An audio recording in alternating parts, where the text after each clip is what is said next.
Hello and welcome to The Wire. I'm Arfa Khanam Sherwani. Finally, the long wait is over. Uttar Pradesh elections, which went on for about a month, for almost a month, a 7-phase election has concluded today.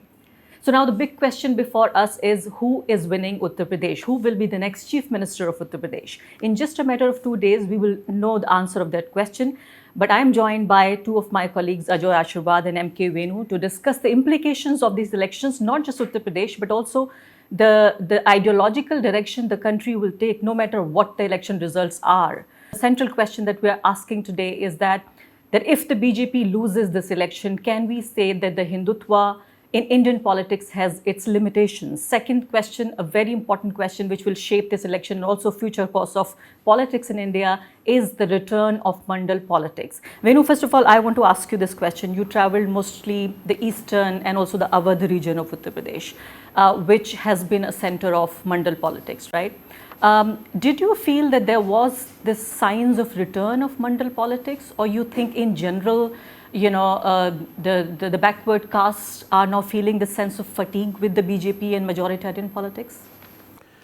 Yeah, I would say that Mandal politics has returned, and it has returned in a very sustained way. And if you hear some of the lower OBC leaders, especially those who left the BJP, and if you have carefully listened to what they've been saying, especially people like Swami Prasad Maurya and D.S. Chauhan,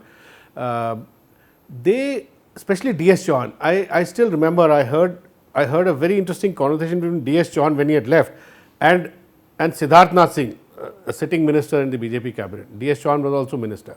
They had a very polite conversation, and Siddharth Nath Singh said on some TV channel, said we are doing everything we can for Dalits and OBCs, all the anaj free rations to 15 crore people, money being put in Kisan accounts, PM Kisan, some 500 rupees being put in women's bank accounts, etc., etc. They are all for OBCs and Dalits. They are the beneficiaries. So what is it that we are not doing? This was Siddharth Nath Singh's question to D.S. Chauhan. So D.S. Chauhan very politely said, while it is true that social welfare is being done, but then he immediately clearly made out a difference between welfare delivery and empowerment. He says, we want empowerment. We feel that BJP has disappointed us in terms of empowerment of our people. And he then went on to explain the meaning of empowerment. So I thought that this distinction between real empowerment and mere delivery. And also, Venu too, also. It's very crucial, and Arfa, I must tell you, when I visited Eastern UP, I heard young people saying this. Right. Many young people said that we don't want, we want jobs, we want reservations in public sector companies. Why is railway being privatized? So this is exactly what I'm saying, that this is the same class and the same caste groups who have been a beneficiary of reservation, and they have now this deep fear inside them. Yeah. And we can also see this playing out. Yeah, it's not just like a hollow fear, but we see this playing out. The same people who the BJP is thinking will, after all, ultimately vote for them based on the ration that they have provided them, are the same people who fear that their jobs and future jobs may go away. Yeah, exactly. So now the talk of empowerment is back, and therefore the talk of caste census, they all want, even Nitish Kumar is talking about it. And Akhilesh Yadav has promised that. Yeah, Akhilesh Yadav has promised that, and BJP is a bit, iffy on that. So there is a sense of, the backward castes and Dalits feeling that BJP is not, is merely sort of, taking them along, giving them some little goodies and expecting their loyalty and support on a permanent basis, which is not happening. And this, a very interesting, in an article, Badri Narayan, who is a social scientist and who's a professor at the Govind Ballabh Pant Social Science Institute, has pointed out that the broad coalition, social coalition that the BJP managed to build with the help of the Sangh through social politics, social outreach, as they got some of the Dalits, some of the OBC, lower OBCs into their fold. It is true that they had them for a fairly long period, 2014 elections, 2017 further consolidating, 2019 even more. Now, Badri Narayan has said that this is breaking. This coalition is breaking for precisely the reason that I just mentioned, and he called it the फटा vote. अब ये social coalition जो BJP ने बनाया है, ये फटा vote हो गया है. You can in English you could call it a split vote or tearing of this vote is happening. The only question is how much of this is now going to, and he also says that some of them are going back to their original basis. So some Dalits maybe are going back to BSP, or some Kurmis and etc. are going back to Akhilesh, and because Akhilesh has done these small alliances of with lower OBC leaders. So for me, this is a fascinating exercise to watch. We will know how much of from the results, how much of OBC politics is actually back center stage, but definitely Hindu-Muslim politics throughout. I went to Western UP. I saw the way the Jat farmers were responding to Jayant Chaudhary when he said भाईचारा. अब हमारा केवल आर्थिक मुद्दे हैं, किसानों की आमदनी और रोजगार. So you're saying and they were responding. They were, yes. You're saying you are giving the credit of not making it a Muslim-centric or a Hindu-Muslim election to the people, opposition parties, and also to the people who responded to that. Yeah, people. Right. Actually, not even. Actually, it was the people. People are tired. They responded. People are exhausted with this Jinnah, this, that, Aurangzeb, politics, using, likening, going back into history, Mughal history, trying to, rake up all manner of... Now, I want to ask the next question to Ajoy. Ajoy, we have journalists and experts, political experts, we have the tendency of calling every election as a historic election. But this election, I think, in more ways than one, is a historic election. Like Venu is saying that the political parties, especially the opposition parties, they have the pulse of the people. If they realize that people are still voting for Hindu-Muslim issues, for a very Muslim hate-centric election, if they could, it could have turned into one. There were fears, there was this danger. So which means you think that there may be this fatigue, and I call it double fatigue, like Modi fatigue of last 8 years of majoritarian politics, divisive propaganda, and then 5 years of Yogi Adityanath's government in Uttar Pradesh. Did you also feel that the people, do you think they're moving away from Hindutva? Is it too early to say that? Moving away, I would like to make 2 points here, because we were having a discussion on Mandal politics. Yes, this election is historic because it is again kind of witnessing a clash between Kamandal politics and Mandal politics. But there is definitely a fatigue fatigue against Modi's brand of development and Yogi's brand of aggressive Hindutva.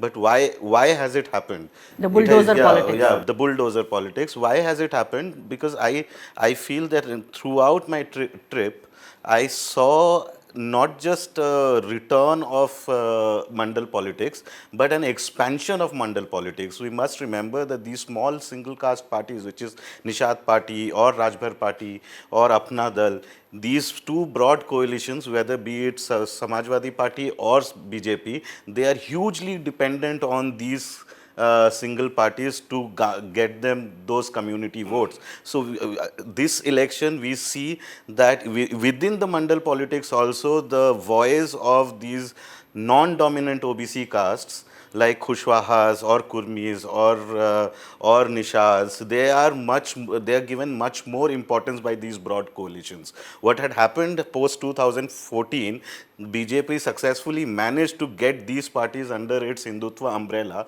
In 7 years, these small caste parties which had emerged from this whole Mandal movement, and at one stage against the Yadav domination of these whole Mandal spectrum. So now they are coming back to their OBC original base, which Badri Narayan also spoke of and Venu wrote about it. So they are coming back to their base. Now they see that, okay, this whole superimposition implementation of an aggressive Hindutva politics is not something that they started their politics for. So they see a natural ally in SP now and not the BJP. Most of these leaders, we must understand, they came out of the BJP umbrella or the NDA because of suffocation within this Hindutva politics. If you talk to them, they will tell you that how they were suffocated, their votes were taken. No, but because nothing Ajoy, happened because for their inherently, welfare. Yeah. because inherently the politics of majoritarianism is also politics of the upper caste, It right? nullifies different voices in An a upper state, caste, diverse right? state like UP. Yes, because it's essentially an upper caste It is. Hindutva politics which tries to appropriate all these small marginalized voices which Mundal gave space to, the Mundal agitations gave space to. And now they were taken, their votes were taken, BJP won many elections because of them, but they found themselves suffocated and neglected completely within this whole overarching aggressive Hindutva So you're saying that politics. sooner or later the lower caste had to realize this one Yes. day, that this whole Hindu Rashtra project was actually not just against the Muslims or Christians or non-Hindus, but essentially also to re-establish the caste order. I Did think they realize Yogi this? Adityanath had a big role to play. I feel that Modi himself always projects himself as an OBC leader and tries to capture a lot of different voices. But Yogi Adityanath, the UP 2017, it was BJP won on two planks. One is Hindutva, the other one was also development, in which these small caste parties tried to fit in. But Yogi Adityanath completely catalyzed, basically gave up on that whole development aspect and completely focused on aggressive Hindutva politics, with which these small marginalized voices could not relate to. But Venu, this is slightly self-contradictory, because the BJP, what they are trying to say is that we have two major points by our side. One is Shasan and Russian. So Russian, they are winning. They say because of Russian, they are winning the rural Uttar Pradesh, and because of Shasan, which is governance or good governance, that's what's getting them votes in urban Uttar Pradesh. Now, when you think about Sushasana or you think about good governance, what they mean is law and order. And I realized when I was traveling in mostly Western Uttar Pradesh and also some parts of Awadh, this is some kind of a code word for disciplining of Muslims. Yeah. Do you think when they say law and order, the NCRB data says something else than what the BJP would like to believe and what the people are made to believe? So do you think that this is also, even if silently, even if not so overtly, but it is a covert way of saying that the return of, let's say, Muslim appeasement, politics of Muslim appeasement? See, you're right. There was a strong element of dog whistle in suggesting that we have disciplined all the mafia leaders, and they were naming only Muslims. Of course, they were not naming all the Hindu leaders who also had strong mafia background. But here, Arfa, I'll again come. We went to a Mayawati meeting in rural Varanasi, massive meeting. And she, in her speech, she said, ये bulldozer चलाने की बात करते हैं और ये केवल क्यों मुसलमानों पे ही क्यों बुलडोज़र चलाया जा रहा है, और ये गलत नीति है, और ये इनका जो कानून है ये केवल मुसलमानों पे बुलडोज़र चलाने वाला कानून है. And then after the speech, she addressed a group of journalists, and on record, I mean, Mayawati has never spoken to journalists the last 6 years. We were surprised. And she wanted to make this point to us that, see, I was the only one who said that we will protect Muslims, and I was protesting that the bulldozer is only being used on Muslims. So this tells me that Mayawati otherwise would not have said this. She's seeing what is coming from the base. The people, she was actually reflecting people's sentiment, and probably she also thought that she in that phase she wanted some Muslim votes also, because she was not getting those votes. So there was a tactical element, but there was also this element of calling out Adityanath for selectively running his bulldozer. So I think therefore I feel that among the Dalits and Pichhadi lower OBCs, this law and order thing is not working. But it may work among the upper castes. Upper caste women, you find upper caste women, which anyway they are safe. No, but which anyway you think was going to vote for the BJP. Yeah, so the appeal of this great law and order thing, that women are safe, it only, I think, works with the upper caste. lower down the issues are different, totally different. You know, in rural Varanasi, we in a village, one person took us and showed us a Maidan where young people are running, they are practicing, you know, long distance running. And he said, ये 2 साल से ऐसे कर रहे हैं क्योंकि ये भर्ती होना चाहते हैं फोर्सेस में या पुलिस में, और इनकी कोई भर्ती नहीं हो रही. Those are the issues, you know. And gradually they will become overage for the They position told they are us, applying ये for. overage हो गए हैं अभी, कई लोग overage. And if there is no naukri, there will be no chokri also. Yeah, बिल्कुल उनका गुस्सा है. So, you know, this It's is a also, I practice realize, there, you know, yeah. Ajoy, I realize this, that we maybe as journalists, we do not really think of people's personal lives, but personal is no more personal. Personal is political Yes, now. yes. If you do not have jobs, you become overage for the position you're applying for, you don't get a girl to marry, and your whole life is not just delayed, but it's also derailed. Yes, So, but you yes. know, one thing I would like to understand is, Ajoy, that we have to admit here that despite the big money and the big media and completely compromised pliant media, the opposition parties, which we'll have to give credit to, at least Akhilesh Yadav, they have been able to set the narrative and tone for this election. That this was not a Hindu-Muslim majoritarian and Hindu Rashtriya election, but they brought it back to employment, inflation, price rise, Farmers income, issue. Let's not forget the farmers issue. Yeah, Western UP, yeah. Do you think it was not the opposition parties but the farmers who set the tone and mood for the entire election? Yes, the farmers' movement actually set the whole opposition into motion. And we should not be just giving credit. Of course, Akhilesh is the primary beneficiary of the whole opposition space in these elections. But we must also see the role of how Priyanka Gandhi or Rahul Gandhi also started completely confronting the Yogi Adityanath government everywhere, from Hathras or Lakhimpur Khedi. Here Rakesh Tiket's role, or the BKU's role in Western UP, or Swami Prasad Maurya. So everyone, it's basically, I thought that generally we talk of opposition unity in terms of seat sharing. I thought that the whole mood, the political mood, was built by a united opposition confrontation against Yogi Adityanath, the primary beneficiary of which will be mostly Akhilesh Yadav.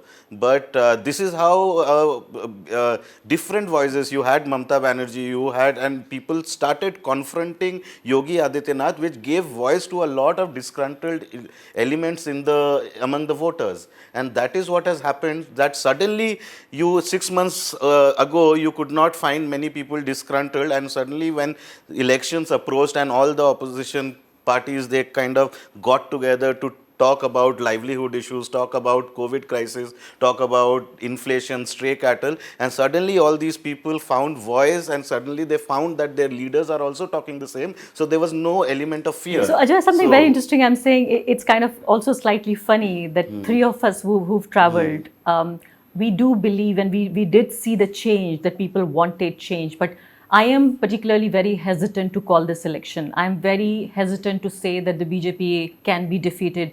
You think that this invincibility of the BJP, of Narendra Modi, Yogi Adityanath and Amit Shah, the three people in Indian politics, you think it's also kind of the politics that we've seen in the last 8 years, that the discussion might sound like the BJP has already lost it, but in the back of my mind, I still have it that BJP might be able to manage this election. Even if BJP wins it, it will win by a narrow majority. I feel that advantage is with SP, but it's because BJP has been a big organizational machinery and an election machine. But so you cannot. It's almost impossible to say something with certainty. But what has happened is each of the BJP's tactics has misfired this time. Yeah. They started with Prachand Bahumat se jeetenge 300 votes. Then uske baad what happened, when they saw the groundswell in favor of opposition, they brought it down to कि आएगा तो योगी ही. It was a defensive. Here, Prime Minister Modi,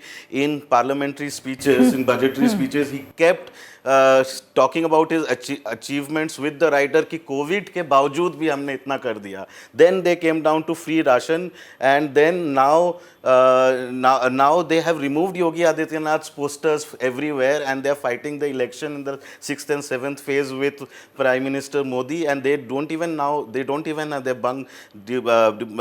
given up on the slogan of Ab ki baar Yogi Sarkar, and then they have, with the Modi photo, now they say Ab ki baar Bhajpa Sarkar. Even this just one bulldozer, when everyone understands that the bulldozer is intended to target one particular community, but that has also backfired in Siratu, where Keshav Prasad Maurya deputy is contesting. There was a lot of Kesharwani community who were very, very disgruntled because of the road expansion in which they lost all their jobs. So that was one impact of bulldozer. In Banaras, this Khidkiya Ghat construction, there were slums were being demolished and people were talking against bulldozers. So bulldozers became a symbol of not only targeting Muslims but also an exploitation of poor under Adityanath's government. That's a very interesting take. So for detailed everything came discussion together. on Uttar Pradesh. I'd like to say something.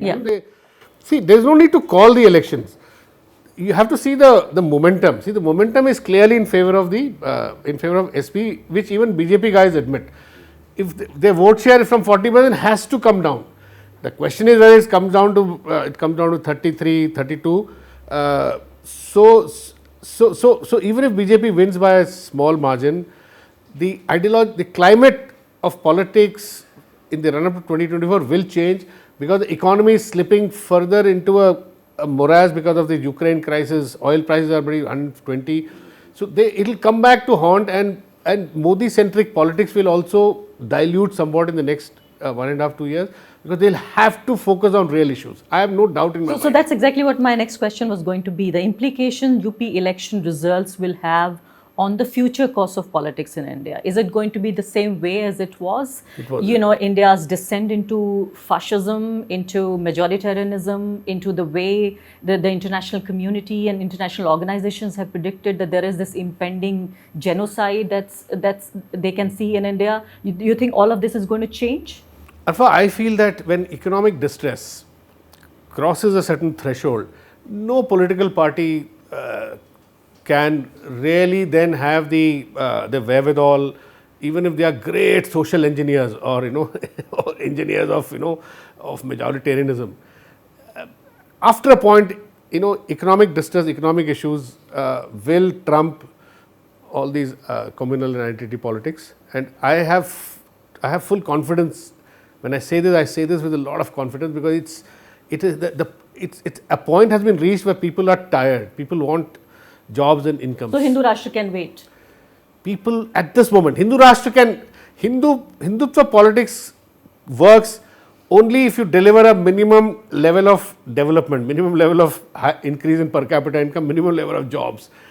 These things have not happened in the last 8 years, and there's a unanimity on this. These things have not happened. We've had the worst. Come to think of it, Modi's 10 years has seen the worst decline. If you compare him to any other prime minister, any other decade in the last 40 years since reforms, 91, seen the biggest decline in GDP, biggest decline in per capita income, biggest decline in employment, biggest decline in private investment, and these people are worried. Internally, I'm sure they are worried, and this budget was supposed to, kickstart the economy, massive public investment, infrastructure, but then this budget has also been is at risk because of what's happening in Ukraine. So I feel that they'll have to rescue the economy in the next 1.5 years. They cannot afford to focus on another round of new majoritarian issues. So even despite Ayodhya, Mathura, Kashi, you're saying that this is the question of Papi Pet ka sawal that's going to. If they go for Mathura, Kashi and all, people will reject. The people who are now realizing what's going on, and the way I saw people in this election, just rejecting divisive issues, the same will happen in the run-up to 2024. 24. I found two Ajay, kinds of we- respondents. One Yeah. who did not care about Hindu Rashtra also at all, and another kind of respondents which completely rejected Hindu Rashtra. Yeah. So this Ajay, was the impact I of remember we've distress. had this discussion before, but let me ask this question again, and which is that this election was not fought on an ideological question. The battleground was not ideological. Like the opposition parties did not question or probe the ruling party BJP on its question of majoritarian. Rather, I would say whenever the question was there, they try to evade this. So if, let's say, the BJP finally loses this election, you think this is going to be some kind of an ideological victory for